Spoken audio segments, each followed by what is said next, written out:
Tonight at 10, Russia orders its military out of the only regional capital it's captured in its invasion of Ukraine. Announcing the pullout from Kherson, Russia's military commander said it was no longer possible to keep supplying the city. Tonight, Russian state television called the withdrawal a difficult decision and called on the public here to trust the generals who'd taken it. But this is a setback for the Kremlin. In recent weeks, Ukrainian forces have been advancing steadily towards Kherson. We have a special report from the front line near the city. The Russians don't allow independent journalists to operate there. So we have to try to piece together what's happening in a city that is, to all intents and purposes, cut off from the outside world. Also on the programme tonight. Nurses across the UK vote to strike over pay, with action likely before the end of the year. A sharp fall in the number of burglaries solved by the police. We report from Doncaster, where residents say they've lost confidence in officers. And a man is arrested after eggs were thrown at the King and Queen Consort in York. And in London, tomorrow's underground strike is on after transport bosses and unions failed to reach agreement in a row over job cuts and pension changes.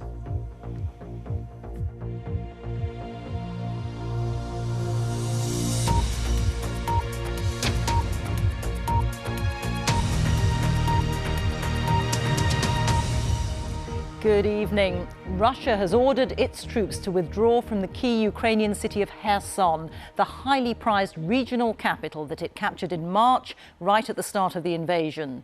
It's being seen as a major blow for Russia and for President Putin. For weeks now, Ukrainian forces have been advancing slowly towards Kherson, keeping up the pressure on Russian forces. Now, Russia's commander in Ukraine says it's no longer possible to keep supplying its troops there. It means that they will retreat from the western bank of the river Dnipro, leaving the city and then dig in again further east. This special report is from our international editor Jeremy Bowen, camera journalist Fred Scott and producer Kathy Long, who've spent the last few days with Ukrainians on the front line outside Kherson. For days now, Ukrainian soldiers on the Kherson perimeter have been dismissing reports that the Russians were going to pull back. When we visited a mobile unit on the flatlands between Kherson and Mykolaiv, the closest Ukrainian-controlled city, the soldiers said they wouldn't believe the Russians were leaving until they could see them go. They took us on a mission to attack Russian positions. They guide their Soviet-era artillery with a commercially available drone made in China. Their command car is a 15-year-old BMW imported from Britain. It might have been a veteran of the school run. Now it's on bomb runs, passing on positions from the drone to adjust the gunner's aim. The Ukrainians claimed direct hits on positions in the large pocket of land Russians control west of the Dnipro River, which they'd have to leave if they pulled out of Kherson city. Leaving Kherson would be a devastating defeat for Russia. It was their biggest single prize since they invaded in February.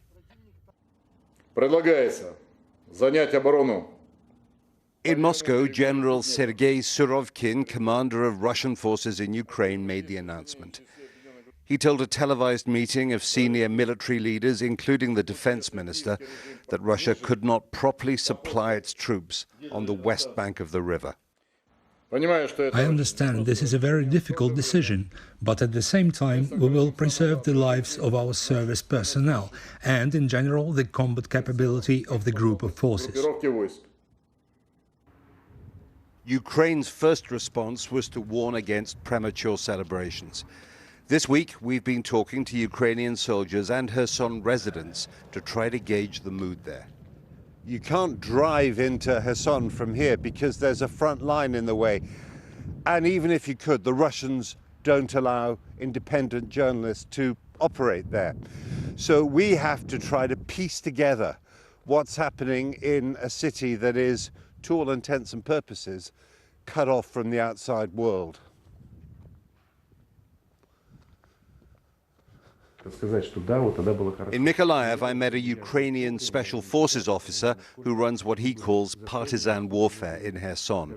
He didn't want to show his identity. He said harassing the occupiers doesn't just mean killing them. The more effective it is, the worse it is for them. It makes them live in constant tension, constant fear. That's our goal, our task. It makes them think, we don't want to conquer, we want to go back to Russia. Some Ukrainians under occupation in Kherson say they have seen changes in the city as rumors circulated this week that the Russians might pull back. For 2 weeks or more, Kherson has been blocked. There is no crossing from the left bank to the right for civilians. As a result, the food and medicine is not delivered. If this continues for a long time, I don't know what people will eat and how they will receive basic medicine. A few video snapshots of life now in Kherson have been posted. It's a city where Russian rubles circulate alongside Ukraine's currency, and the clocks now run on Moscow time. The Ukrainian soldiers we met at the front line facing Kherson this week were very confident, not losing sleep over Moscow's intentions. With or without the formal withdrawal announcement, these men and their commander believe that their flexible, fast operations and continued NATO support cannot be beaten. Step by step, we will reach victory. We will not rush, losing people on our way. The Russian troops are scared. They didn't expect so much resistance from our side. Ukrainian soldiers will suspect Russia's motives until they can drive into Kherson. It might be some kind of disinformation strategy, or they believe the Russians might be trying to sucker them into a trap. The fact remains the hit-and-run war here on the front lines near Kherson goes on. One question. A fighting retreat requires military skills Russia has not demonstrated since the invasion. Will Moscow try to negotiate safe passage out of Kherson for its men? Jeremy Bowen, BBC News, Mykolaiv. Let's speak now to Steve Rosenberg, our Russia editor, who's in Moscow. And Steve, what does this mean for President Putin? Well, if this is really happening, if Russia really has decided to pull out of Kherson, as the generals told the people earlier, then this is big. This is a big blow to the prestige of the Russian authorities. It is embarrassing for Vladimir Putin because Kherson was the only Ukrainian provincial capital that the Russians managed to occupy since they invaded in February. And I remember barely 6 weeks ago that glittering ceremony in the Kremlin when Vladimir Putin looked so confident and he was signing so many documents and claiming to have annexed Kherson region and 3 other Ukrainian territories, and that these areas would be Russian forever. Well, forever didn't last very long, did it? Now, I watched that announcement on state television earlier, and it was a piece of TV theatre. You had the Russian commander reporting to the Russian defense minister and recommending a retreat. The camera cut to the minister who said, I agree, begin the withdrawal. The one actor who was absent from that theatre, from that stage, was President Putin. And that is probably because the Kremlin decided it was a better idea to let the military men deliver the bad news to the Russian people and to distance Vladimir Putin from what many people here will believe to be a major setback. Steve, thank you. Our Russia editor, Steve Rosenberg, there. Here, nurses across the UK have voted to strike over pay, with action expected to start by the end of the year. It's the first action of its kind since the Royal College of Nursing was set up more than a century ago. Nurses want a pay rise of 5% above inflation. Walkouts will take place in most, but not all, hospitals and community teams, but emergency care will still be staffed. Well, our health editor, Hugh Pym, is here to explain more. Hugh. Yes, Rita, under the turnout rules, strike ballots can only take effect if at least half of a local workforce has voted. The result is that in Scotland, nurses in all frontline services at health boards can go on strike. It's the same in Northern Ireland. In Wales, there could now be walkouts at all health boards except one, and are in Bevan in the south east. In England, it was more of a mixed picture. At just over half of patient services, including hospital and ambulance trusts, there can now be strikes by nurses following the votes.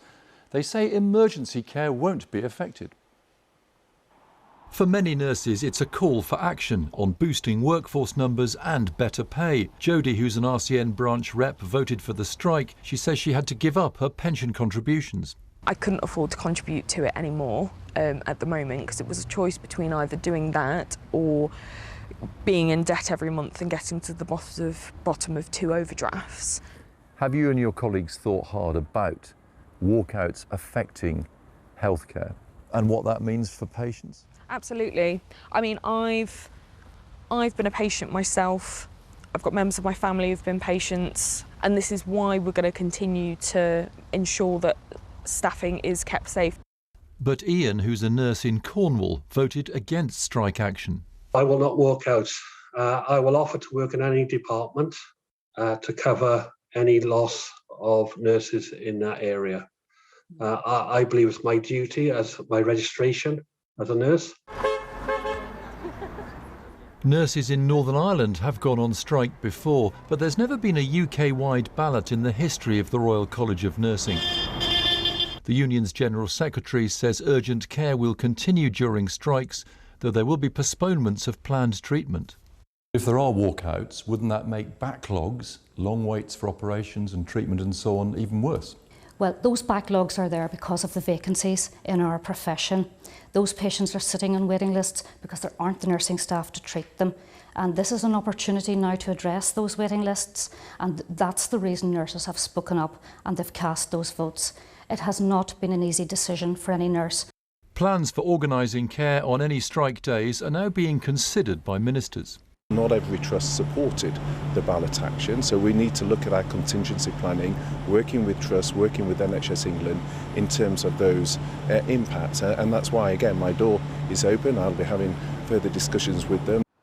The Scottish Government has made a higher offer to nurses than the pay awards in England and Wales, but the RCN pushed on with the ballot, and the vote in Scotland was 4 strikes. Other unions are balloting on the same issue or have already voted for action. If talks don't get underway, there could be widespread disruption in the NHS from next month. Hugh Pym, BBC News. Feeling safe in your own home should be a basic right, but residents in one cul-de-sac in Doncaster say that they've lost confidence in police officers after a huge spate of unsolved burglaries.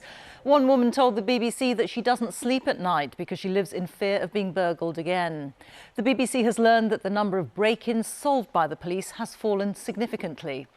Last month, police chiefs in England and Wales pledged to investigate every single burglary. But as you can see from this graph, the number of charges brought against burglars has also dropped significantly. The Home Office says the number of burglaries overall has fallen, but there's more to do. Here's our special correspondent, Ed Thomas. What to do about Oak Grove? They took my chain round my neck, my rings, everything off me. And next minute, baseball bat, bang on the head and knocked me unconscious. A quiet cul-de-sac in Armthorpe, Doncaster. I'm not sleeping really, and if I do drift off and I hear a noise, I'm up like a shot.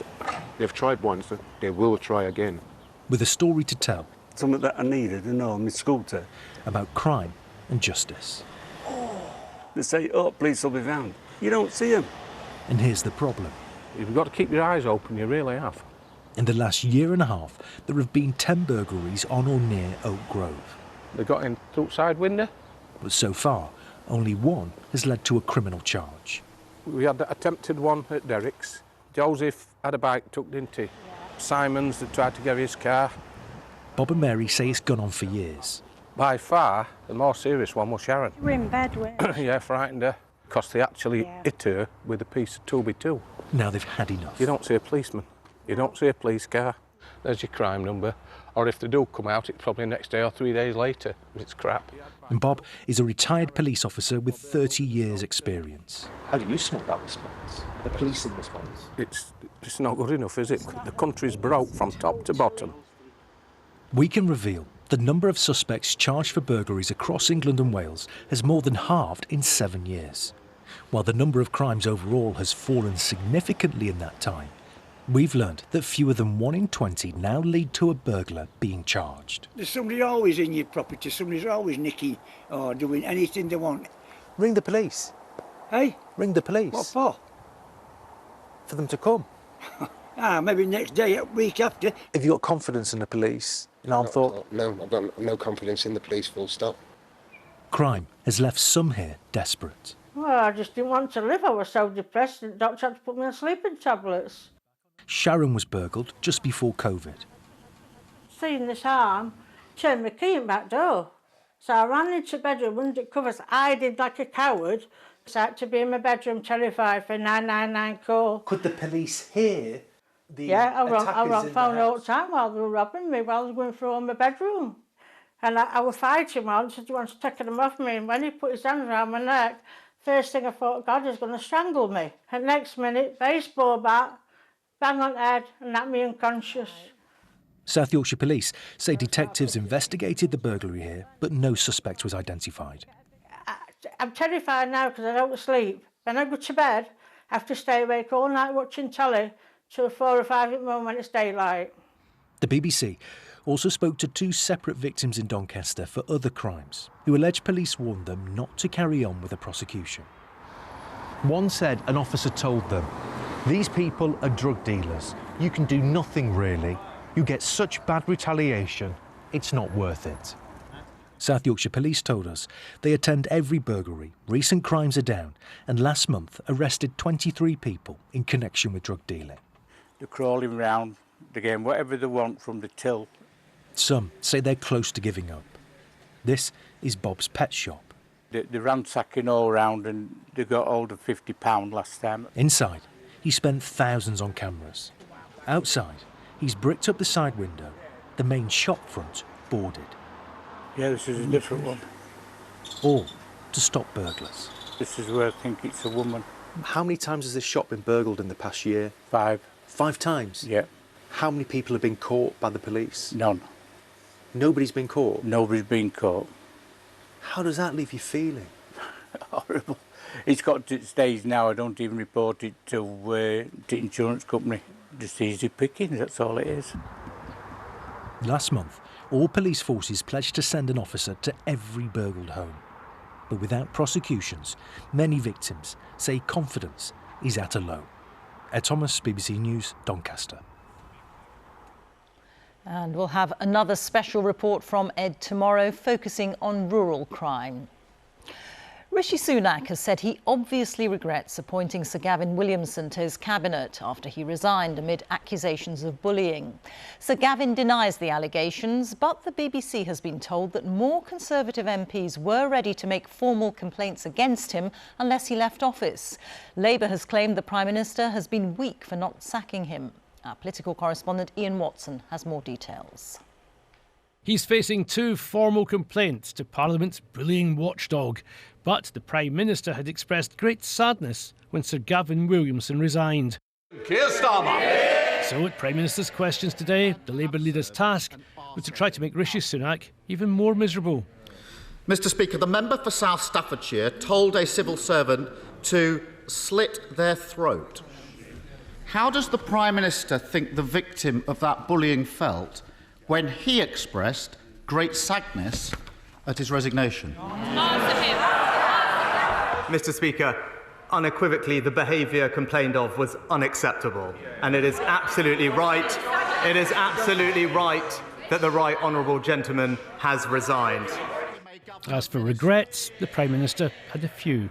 Mr Speaker, I obviously regret appointing someone who has had to resign in these circumstances. Sir Gavin Williamson had been facing a gathering storm at Westminster. I'm told a number of Conservative MPs were prepared to make formal complaints unless Sir Gavin went. He had a meeting with Rishi Sunak at his own request to tender his resignation. But opposition and some Conservative MPs are wondering why Rishi Sunak simply didn't sack him, and sooner.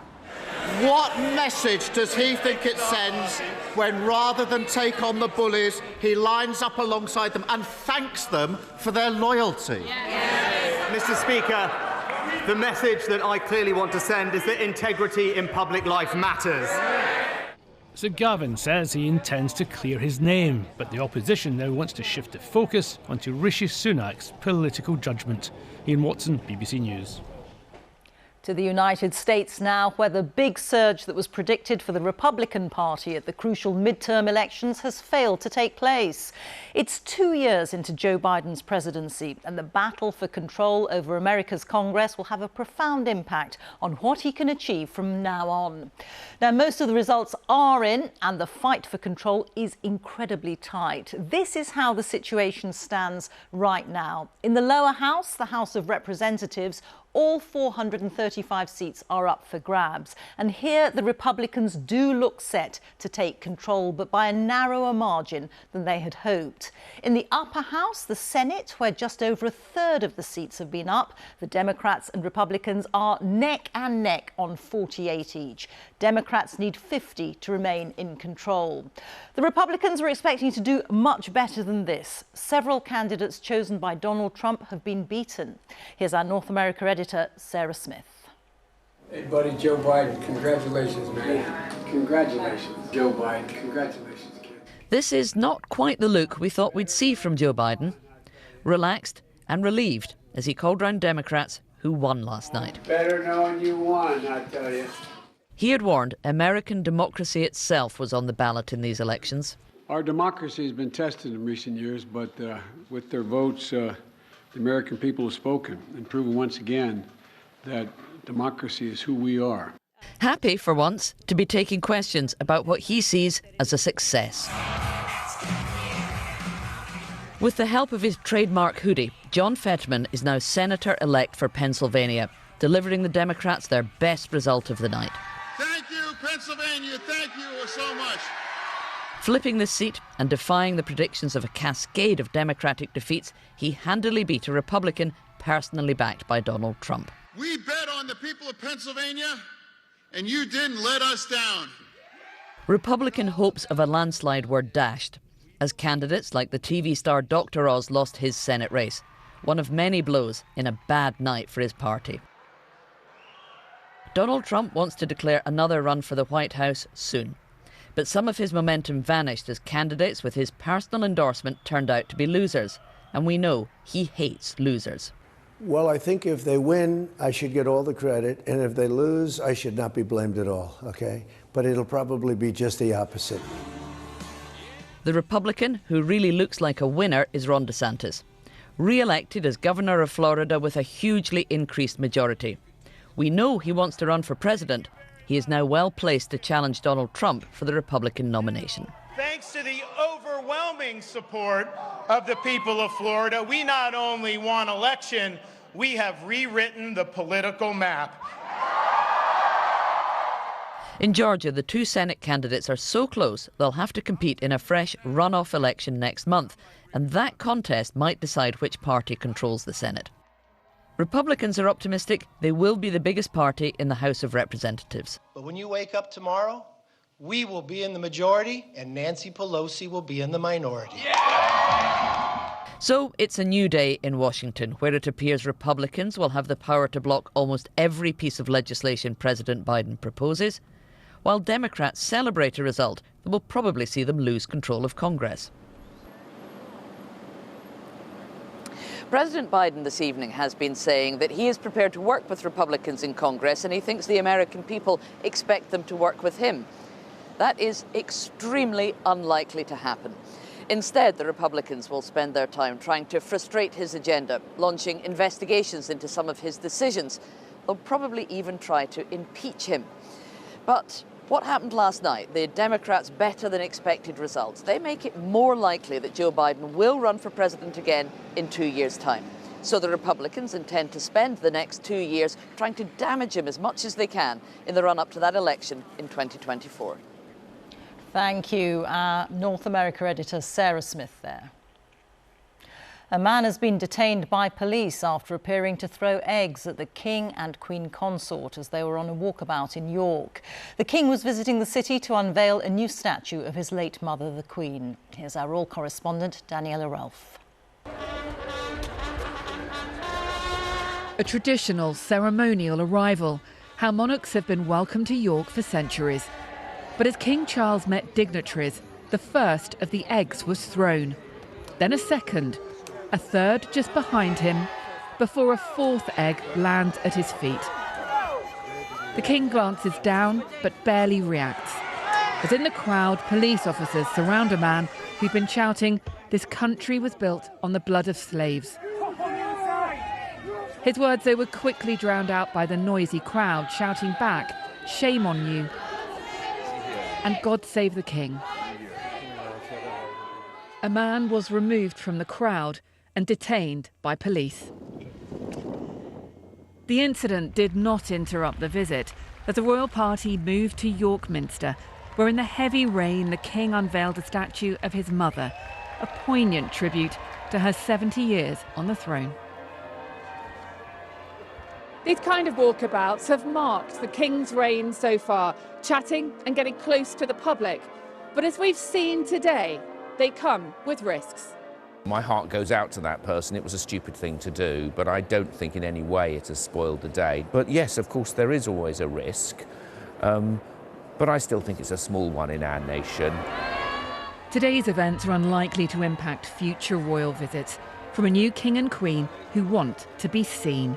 Daniela Ralph, BBC News, York. The inquiry into contaminated blood products given to patients during the 1970s and 80s says the number of children affected may be much higher than first reported. Thousands of patients contracted fatal diseases like HIV and hepatitis C from the infected products. The inquiry had reported that at least 175 of them were children, but new research has revealed the true figure is closer to 400. Meta, who owns Facebook and Instagram, has announced that it's to cut its workforce by 13%. 11,000 employees will lose their jobs around the world. Its chief executive, Mark Zuckerberg, has acknowledged it was a mistake to expand the company rapidly during the pandemic. A police officer has been injured on the M25 amid climate protests which closed parts of the motorway in Kent, Surrey, Essex and Hertfordshire. The police motorcyclist was hurt in a collision which also involved 2 lorries at a rolling roadblock. The Just Stop Oil group said about 10 activists had climbed on overhead gantries in multiple locations. The Home Secretary told police to be firmer with protesters. To football now, and Wales manager Robert Page has announced his squad for his country's first Men's World Cup in 64 years at a special event this evening. Wales face the United States in their opening match in Qatar on the 21st of November. Our Wales correspondent Howell Griffith has more. From an old miners' hall in the Rhondda Valley, news which launches 26 players onto football's biggest stage. It's a squad with a few stars and some who play down in League Two. So can they be more than the sum of their parts? We've never been blessed with having, two teams that are playing in the Premiership or the Bundesliga or La Liga. Or we've never had that, but it don't bother us. We've always seemed to, whenever they put the jersey on, they up their game, they raise their levels of performance. Rhondda is Rob Page's home. He wants his team to be rooted here, inspiring those at the start of their journey. I absolutely love football, and usually me and my father will sit down on the settee and watch football. You're going to watch it together as a family? Yeah. Last time they were in the World Cup, it was 1958, and I wasn't even born then, so it was a very long time ago. All credit then to gallant Wales for holding Brazil to a single goal. That tournament ended in heartbreak. A goal by Pelé helped send Wales home. Since then, it's been a history of missed opportunities. Oh, and he's hit the crossbar! Until now. After such a long and painful wait, it's perhaps not a surprise that this is a huge moment for Wales, not just in a sporting sense, but as a way of celebrating a nation with its own political and cultural identity.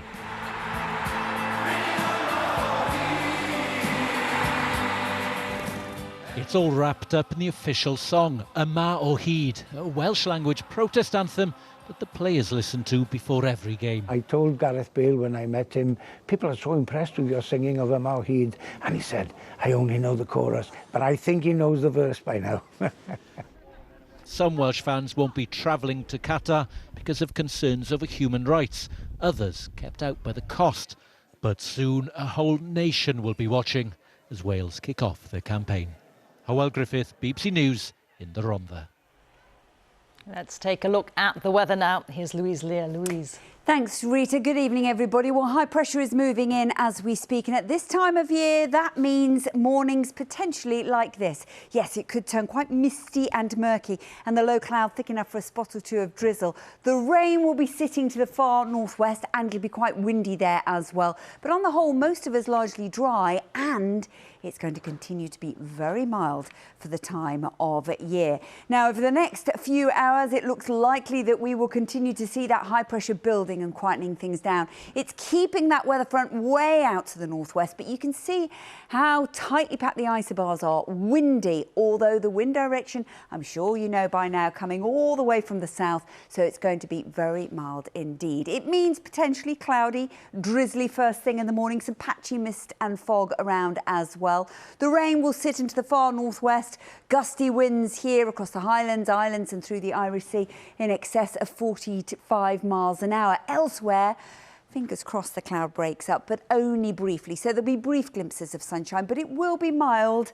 Top temperatures generally at around 14 to 16 Celsius as a high. Now, mild by day, but pretty mild through the night, not falling very far at all through Thursday night into Friday morning. So many of us perhaps seeing temperatures like this, 15 degrees, but again, cloudy, misty and rather grey with it. So it's a grey start for many. It's almost a repeat performance, as you can see. Still that rain to the northwest of the Great Glen, perhaps drifting a little bit further into central Scotland, and those temperatures will pretty warm. After that mild start, could be up as high as 18 or 19 degrees. If we get 19 degrees, potentially in eastern Scotland, it'll be the warmest armistice day on record. Now, the high pressure is set to stay with us into the weekend. Fingers crossed that remains the case. Those weather fronts waiting in the wings could be an issue, but it means dry, settled and mild as we head into the weekend. Rita. Louise, thank you. And that is tonight's BBC News at 10. There's more analysis of the day's main stories, of course, on Newsnight with Faisal, just getting underway on BBC Two. And the news continues on BBC One, as now it's time to join our colleagues across the nations and regions for the news where you are. But from the 10 o'clock team, it's good night.